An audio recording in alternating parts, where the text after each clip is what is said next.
大家好，我係何爵天，咁啊好高興咧可以睇到愛麗絲實驗劇團嘅冬天物語啊！我係第一次睇呢個故仔嘅。咁開頭咧，即係我睇個簡介嘅時候咧，又嫉妒啦，又仇恨啦，又即係一嚟就死人啦咁樣。然之後佢話俾我聽，原來係喜劇嚟。咁我想點樣做咧呢一樣嘢？咁我好好奇，同埋點樣9個女演員去演呢一樣嘢咧？咁我睇完之後咧，我就覺得哇，即係〜好犀利喎！呢一個戲開頭會擔心，咦反串喎，會唔會有啲唔會格格不入呢？咁樣？但係其實係完全唔會嘅，化學作用又好好啦，節奏好啦。我知道導演亦都喺原有嘅劇本裏面咧做咗一啲刪減啦、本土化嘅一啲對白上嘅改良啦。導演同埋咁多位演員嘅一個力量啦，去令到呢一個作品咁精彩、咁好睇。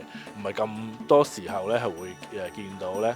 冬天物語呢個戲咧係會喺香港度去有一個演出嘅，咁啊唔好錯過今次呢一個演出啦，係啊。